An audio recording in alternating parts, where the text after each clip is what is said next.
23 নম্বরটা সলিউশন করব। তো 23 নম্বরটা আমাদের কি বলছে, সমাধান করতে বলছে। দেওয়া আছে sin θ + cos θ = 1।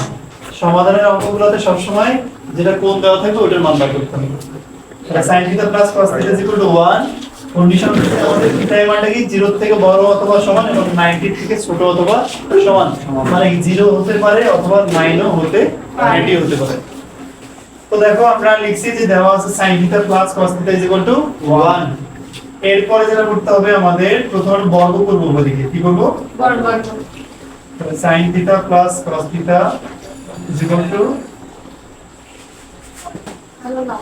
আমরা কি লিখব? উভয় দিকে বর্গ করে, হ্যাঁ।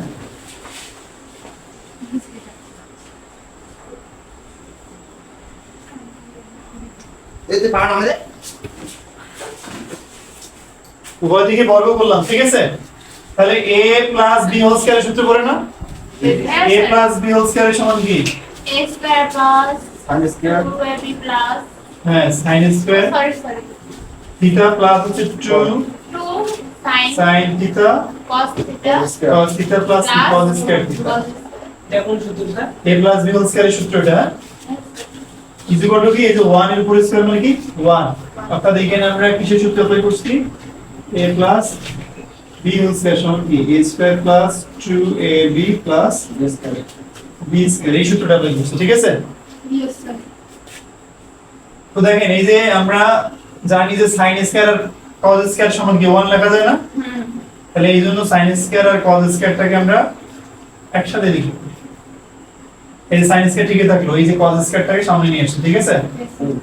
প্লাস এই 2 sin cos ঠিকই থাকলো, 2 sin θ cos θ = কি 1।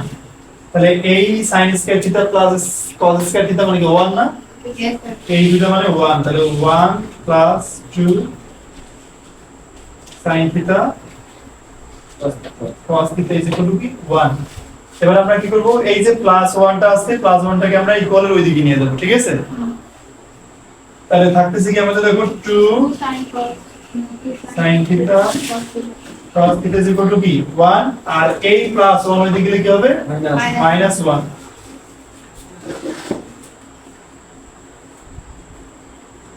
তাহলে +1 আর -1 কি বাদ দেওয়া যায় না? yes sir বাদ গেলে কি হয়? 0 হয়। ওকে, এবার দেখো sin θ cos θ এর সাথে কি গুণ অবস্থায় আছে? 2। তাহলে যেহেতু গুণ অবস্থায় আছে, এইটা কি হয়ে যাবে? ভাগ হয়ে যাবে। তাহলে ভাগ হয়ে গেলে কি হয়? sin θ cos θ cos θ = কি 0/2। 0 দ্বারা কোনো কিছুকে ভাগ করা মানে তার মান কি হয়? 0 হয়ে যায়। ওকে, yes sir তাহলে দেখো তো sin θ cos θ গুণ অবস্থায় আছে এবং তার মান কি 0 না? yes sir তাহলে একবার sin θ সমান 0 আর একবার cos θ সমান 0। তাহলে হয় sin θ = 0 অথবা কি হবে cos θ = 0।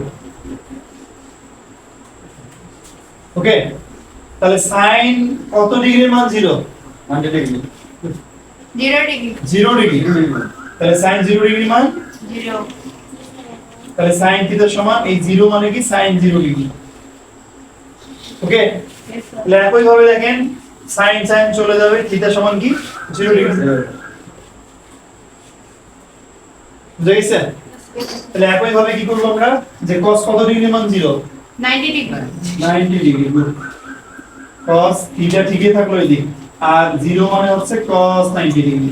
ওকে, তাহলে cos এইদিকেও আছে এইদিকেও আছে, তাহলে cos চলে যাবে, থাকবে কি θ = জি 90 ডিগ্রি। তাহলে আমাদের কন্ডিশনে কি বলছে যে θ এর মানটা 0 থেকে বড় অথবা সমান এবং 90 থেকে ছোট অথবা সমান, মানে কি ওই মান দুইটা সহ। তার মানে কি θ এর মানটা আমাদের কি হবে? অতএব θ সমান 0 ডিগ্রি আর 90 ডিগ্রি এটা